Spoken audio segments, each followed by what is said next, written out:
Welcome all to WFHR's Rapids Report for this June 6, 2025. Show is proudly brought to you by Crockett Septic. Big shout out to our new sponsors. We appreciate the gang at Crockett Septic. And we appreciate our guest today. Joining us right now, as he has every month for so long now, Representative Scott Krug on the phone with us.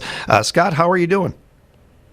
I'm good. I'm glad you mentioned it's been a while now because I'm trying to think back to the very first conversation that I had in the old studio with Carl, and it had to be right before election in 2010. So what? Wow. That's 15 years ago already? That's crazy. That is crazy. I wouldn't. First off, I loved the conversations you and Carl had. They were fantastic. You guys always had good conversations. And we appreciate that you have always made the time to do these things. Know that we weren't able to hang out last month, but we both get busy and schedules and all those things. And honestly, this is something I say to you and Senator Teston, even Sheriff Becker. When you're not able to be here, that the day job comes first, and that's all right. We encourage that, of course. We understand that around here. But with yeah, I know, but I mean, this is the day job part too, though. I mean, honestly, it sucks when I can't make it work. But this is the stuff that's more important than sitting in the Capitol, though. So I want people to know that, like, if something comes up and it just doesn't work that month, it's not like it was meant to be. It was really a struggle to try to fit it in and make it work, and sometimes it just doesn't. But this is probably more important than sitting in the Capitol, actually. Appreciate that. And Scott has proven that over and over again, to the point where we've done many interviews with you sitting in like a Quick Trip parking lot, just so you can get the call in and everything. Exactly. I wanted to take some time to focus on a couple of big things that you've been up to in the last couple of months, one of them being the Wisconsin Fast Forward Grant. Can you tell the listeners about this? I really find this encouraging. Yeah, so Fast Forward is something that we created way back in like the 2013, 2015 state budget, and it's just something that we've been really working on right-sizing the whole time too, just trying to get more involvement of youth in various different workforce opportunities throughout the state of Wisconsin. So it's a skills development program, a worker training program, and there's little bits of it of retention for current employees, some training for new people. So I think it's been our best answer to the struggles we've got with our changing demographics at the state level, is just trying to make sure that, A, we're able to retain people, B, that we're able to, develop skills for people who want to move up to a new job, C, that we create internship opportunities across the state. And it's been really highly successful and pretty bipartisan every time we've gone back to the pool here to try to beef it up a little bit more. So we're spending some decent amount of money trying to make sure that the workforce is trained and ready for 21st century jobs, knowing that as fast as we go, AI is passing us up left and right, and it kind of causes us some struggle and grief when we focus so much on computer science and engineering jobs and fast forward in our university programs, and all of a sudden AI starts gobbling those jobs up quicker than we can respond. It does get tough. So, I mean, that's the point of Fast Forward, is trying to keep up with technology and keep the workforce as trained and ready as possible. Some of the intention does feel like also doing a little bit of catching up. I don't think that Wisconsin is behind on certain things or anything, but there are some areas that we haven't necessarily gotten on, like a lot of the surrounding states have and everything. So there's a little bit of that to it that I find encouraging as well. Yeah, I think the main reason we actually created Fast Forward way back in the day, like I get to say as an old-timer now, is, we saw the challenges and struggles with the paper industry coming a long ways away, right? We knew the aging demographics were changing the workforce capabilities and availability. We saw all the closures happening at the end of the, 08, 09, 10, 11 years. Anticipated some future ones that happened, of course, to us here in Rapids and other areas, and tried to make sure that we understood that those people who were in that workforce at that time, whose skills were not diminishing, but their jobs were going away because of technology and different opportunities and different innovations, that we wanted to make sure that people who are dependable and reliable have every skill set they would ever need to achieve success in any workforce setting. Because any employer will tell you this, whether it's in the service industry or whether it's manufacturing, as long as they have employees who are dependable and reliable, they can teach them just about anything. So we wanted to make sure that everybody in our workforce who fits those two categories already can just get the skills training they need wherever they might end up. One other note on this that I thought was noteworthy about it, when we were kids, I don't know about you, but I know the first time that I heard about like a Coach Alvarez for UW, and he had a pipeline in New York, and he had a pipeline, of course, to Florida and to here in Wisconsin, and how important that was recruiting-wise and all of that. It pops in mind when I was first reading about this years ago, and even just bringing it back up now, about how important that is for states. And Wisconsin certainly one of those states that is important to keep our local talent and keep people in-house, in-state here. Yeah, I mean, and that's exactly what happened after the first iteration of Fast Forward, is you started to see a lot of chambers, like here in Wisconsin Rapids, where they went to the heavy metal bus tours for the 8th graders to get out to manufacturers and start introducing kids to different opportunities within their communities. So when government money is free for things like Fast Forward, that these kids who have an interest can match it up with availability of training, and that pipeline is built. So, I mean, it's turned into a very massive workforce development project. So we keep going back every state budget and looking at ways of making it better, or getting rid of different pathways that just kind of fizzle away because of technology or changes. But you're never going to see a shortage in nursing. You're never going to see a shortage in CNA training. You're never going to see a shortage in trying to beef up manufacturing. So, I mean, those things that we know are going to be time proven, we try to invest a lot quicker in. And at the same time, like I mentioned, on the AI side of it, we're really trying to develop a training and a pathway that our tech schools and our universities and Fast Forward can all work together to capture this new growing change in our world. Mm-hmm. You recently, it was somewhat recently, you had a public hearing on SB 156. This is the bill requiring first responders to be trained to administer epi delivery systems. This has a lot to it, a lot of depth to it and everything. I wanted to take a moment to talk about this, Scott. Yeah, and this was something that, again, you go back in legislative history, and back in 2017, we had passed Dillon's Law, which was kind of the first iteration of the EpiPen stuff, where we wanted to make sure that if somebody in the community was going to administer an epi to somebody in distress, that there would be no liability for them trying to be a good Samaritan. So that's kind of where this whole discussion started. And now going through, different, phases of this again, we come across cases, and unfortunately the one here in Wisconsin Rapids was another one of those, where an individual was in distress, a first responder on the scene didn't quite have exactly all the technology or gear that they may need, and it caused a catastrophic result in the end. So this bill kind of evolved out of the situation here in Wisconsin Rapids area of a young man who had passed away at the scene.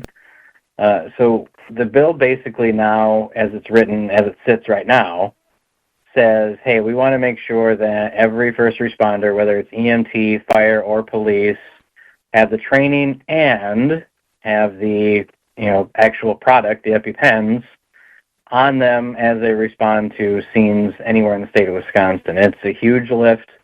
It's a huge financial burden until we can get manufacturers and distributors of EpiPens to get on board to bring down the cost of these things. It's going to cost a lot of state money to get this done, but Senator Heston and I thought it was important enough because of what happened here locally to say, hey, there should never be a situation where somebody is depending on emergency services to help save them, and the first few that arrive just don't have the capability to do so. And there is a lot of discussion about the bill getting done because of the mandates for training, trying to make sure the state's got money into this to make sure that all the equipment can be bought. These are not cheap devices. They're hard to store for a long period of time. They have to be replaced every so often. It's super expensive, but it's super worth it. So it's gone through the state Senate committee already, so now we're working on getting hearings in the state assembly this fall to try to get this on the governor's desk before we adjourn next spring. Every once in a while, as a consumer, you can get away with getting the generic version of something, and it does a good job. It holds up and everything. But even those things don't last nearly as long as usually the regular products do. There are some things you can't shortchange. There are some things you got to spend money on. This, to me, just my opinion, it's one of those things. And I can even make an argument that it'll cost the taxpayers less in the long run with the amount of lives we might have a possibility of losing. And even if it was just one person, I think that this is a bill that needs to be pushed through, needs to happen. I want to just piggyback on something you said in your e-letter, too, and send respect and appreciation to the Mueller family and the parents there and what they did with this. I did meet with them. We were here in Rome with them again yesterday, and it's heartbreaking to watch them have to go through all of the media to try to bring awareness to the issue that they're trying to get to the forefront. You see the grief and the struggle, and you hear it in their voices and you see it on their faces, and that's what makes us want to get this thing done even quicker. So. Mm-hmm. Scott, also wanted to speak with you about you recently. The Wisconsin legislature considered workforce-focused bills to improve program accountability, reemployment outcomes, unemployment insurance, and integrity. What was discussed there? How did that go? Well, just again, we're kind of in this realm where the workforce is changing so darn quick, and we're trying to figure out ways to right-size it where government isn't seen as the hammock in some situations, but we want to try to, reiterate to people that there are plenty of opportunities in the community to get out and go find other employment opportunities if they get, downsized or outdone by a computer in their work field. Mm-hmm. So working on the unemployment stuff and working on these other things just to try to make sure that everybody knows opportunities exist, that nobody's going to be left in the lurch, but also that that we are there to have everybody's back to make sure they can get in the community and get reemployment opportunities as quick as humanly possible. It's all about rapid attachment, and the quicker that we can get people to understand where the opportunities are, there's no shortage of people that want those opportunities. It's just a lack of being able to know what resources are available that causes gaps in the workforce. It's not because people are lazy. It's not because people don't want to work. Because they just can't find where those resources are if we don't amplify that message a little bit more. And one other thing I wanted to touch on before we get into the budget talk with you, Scott. Last month, you had a campaigns and elections meeting. You, of course, are the vice chair of the committee on campaigns and elections. You guys had some bills that we went over and tackled. Can you tell us a little bit about that? Yeah, campaigns and elections is still, my target area. I know being in leadership now, I've got a little different role overarching on it, but I still think, not being the chair of a committee lends me to be able to write bills that can actually go to that committee now. So now I've taken on a different role in that committee by just becoming somebody that brings the bills to the committee and gets to argue in leadership that the Senate should take it up. So I think a lot of the things we're talking about still early on in campaigns and elections are bipartisan ways that we can just get rid of some of the perception problems we have on our election system in the state of Wisconsin. The one we just heard this last week was, I think, probably the most important one we've heard so far, was the idea that right now, when we go to change the Constitution, I get so many phone calls from people saying, hey, this is on my ballot. What does it mean? We had to go back and actually, put together a bill saying, hey, when we're putting together these referendum questions, I get that the lawyers have to write them because that's just the legalese of the world today. Mm-hmm. But there should also be a process when we put together these memos or these ideas on a ballot that there should be some plain language definitions on what it actually means to the voters. So AB 207 is an example of what that does. It basically says, okay, if you have a constitutional question on the ballot, every polling place, every publication for the requirements to get it out to the public also have to have this disclosure statement telling people in plain language exactly what it is and what we're doing. We could argue all the details of it in committee as much as we want. Some want us to add a little more language to say it should be an 8th grade reading level or things like that. But I think just having the legislators on a committee actually discussing what the plain language summary should be to everybody in the public before they vote is probably a really good idea, instead of all of us having to guess what those things mean on a ballot. Yeah. Making sure that there's not a double negative question on the ballot, making sure that it's the easiest to understand. I mean, 3 of the last 4 were relatively easy to understand, but there was one last August, I believe it was. It was just so confusing. I didn't even understand it. And I, after sitting on the committee, you know what it's supposed to be, but when it gets written in legalese, nobody can figure out what the hell it is. I mean, we're just trying to right size and common sense some of these things. So that's what AB 207 will do, and I think that's one that it's got really good bipartisan support in our communities. It just doesn't seem to have it at the committee level right now. And I told the bill author, I said, when you can get a bill that's supported by the Republican legislature and it's also supported by the ACLU, I think you might be onto something. So I think we can get home on this one. So, Scott, one of the things that I couldn't agree with you more about this one. One of the things about it that I think stands out. So when you say, I can't imagine why there'd be any pushback to this. Is the pushback not so much against the bill, just being more wording about it and some of that? It's not so much that they just want to kill this idea or anything. It's more so just want to make sure that it's right. Yeah, I think so. We had a lot of conversations yesterday between Lee Snodgrass, the ranking Democrat, and I were talking through it all day yesterday. We'll talk through it again today. That's what Leah and I have done the last 3 years. It's not that she hates the idea. It's just the way that we're going about it may be different in her opinion than our opinion. But, we've got we kind of go through and listen to all these groups that come in sometimes too. So the clerks obviously being the biggest one. They're the ones that answer this question 1,000 times more than I do every time when somebody comes to the polling place and says, I don't know what this means, can you tell me? So I think when you look at a bill, and we have as much conversations as we do about every single bill, I always tell people, it's like, you can't let perfect get in the way, can't let perfect get in the way of the good, Yeah. Like, we're not going to get to an exact perfect answer because there just never is one. Like I said, if we can get the disability rights groups there, League of Women Voters are okay with it. The local voting groups are all good with it, and I think it's just trying to get the governor to say he's okay with it is about the only challenge that's left now. I know that I'd love to have everybody in the committee vote for it, but if I have a couple that don't vote for it in a committee, that's not neither here nor there. I think the votes are there to pass it. It's just a matter of getting the governor to be comfortable with it at this point. We're speaking with Representative Scott Krug, and Scott, it is budget season, along with many other things. Let's get into that a little bit. How is that going?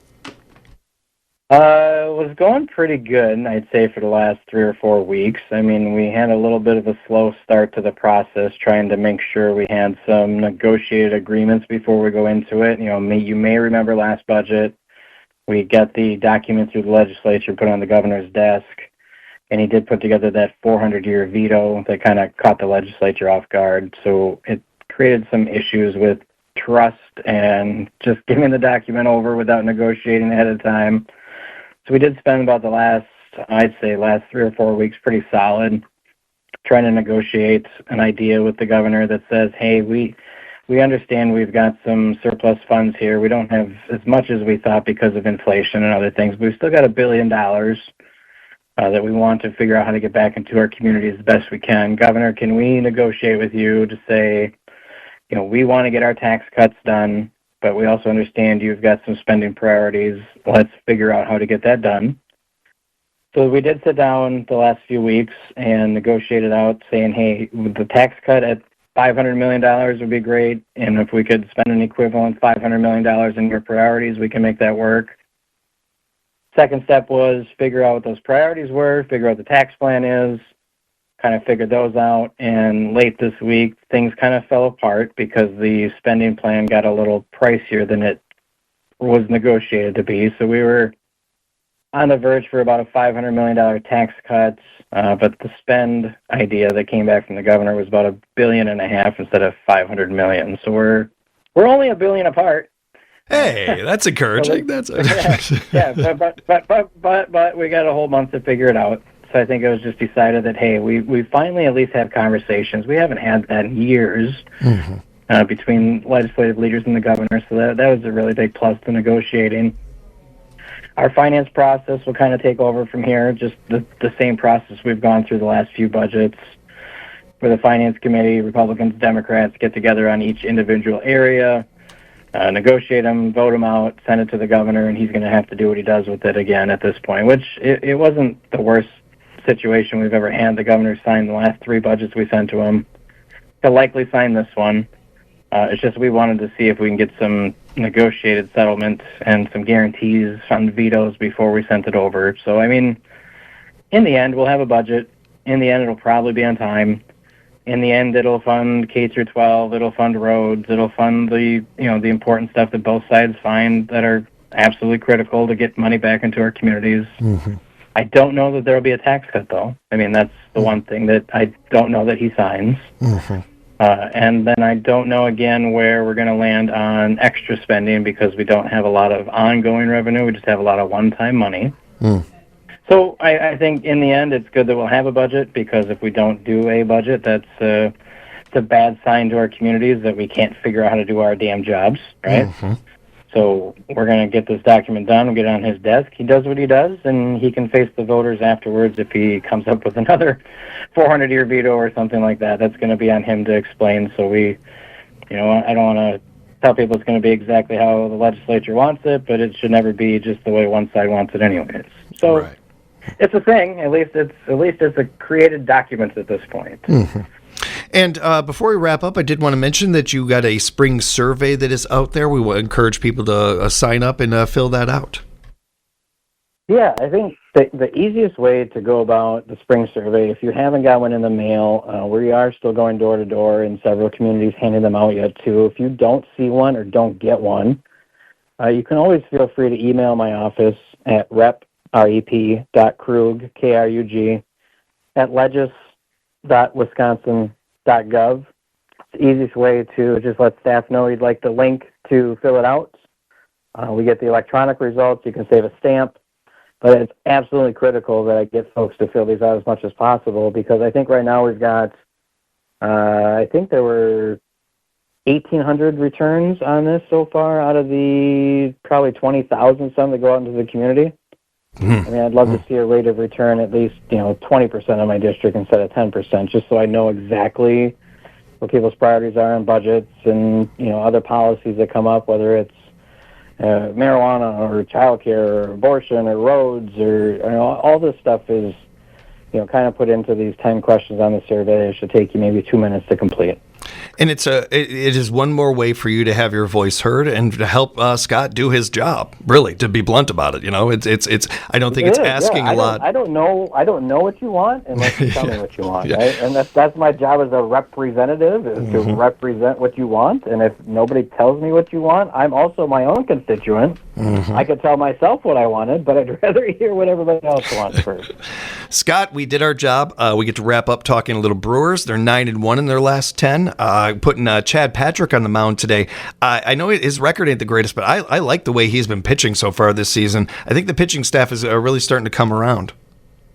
Man, I tell you, I was super excited about the pitching staff coming around until Woody made his last appearance in AAA and got nailed in the arm by a comebacker. I'm like, I thought we were finally on the path to get him back here. But I still think, as good as the Brewers are, the Cubs did just as great over that 10-game stretch. So they didn't gain much ground, but they're a lot easier to watch now than they were in April and May, that's for sure.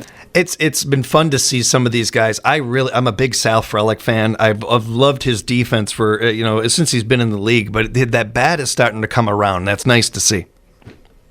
Yeah, right. I mean, you start getting some of these guys who finally had some repetition. Pitchers got used to facing them, and now these guys have to do their sophomore approach, where everybody knows everybody, and they got to face these guys again. They have to adjust, and if you can't adjust, like Keston Hiura was a great example of a guy who just couldn't adjust after that first wave, right? Yeah. And now you got all these younger guys who are finally figuring out, the Jake Bauers and the Sal Frelicks and all these other guys who can make these adjustments and stay active in the big leagues. And it doesn't hurt that Yelly figured out how to hit a home run again. So that doesn't hurt. Of course, everybody, we hope you keep in mind that many years from now, when Scott retires from politics, he'll start up his sports show with me. Be on the lookout for that. That'll be fun. Scott. I'm telling you, now that we're podcast based here, like I'm thinking sports show. I'm thinking a men's support show, like just a man show. Like what does it take to be a guy? I'm for all of it. I will co-host any one of those with you, Matt. That sounds great. Yeah. I got tons of ideas. We can keep the podcasters busy all day. So. Absolutely. Appreciate you, Scott. If people have follow-up questions, they'd like to get in touch with you, how can they do that? Yeah, phone's always on, literally at this point, always. 715-323-3293. Great conversation. Thanks so much for the time. You be safe out there. We'll talk again next month. Yeah, you bet, man. Take care. You too. And a big thank you to, of course, all of you for joining us, our great friends at Crockett Septic for being our sponsors here at WFHR's Rapids Report.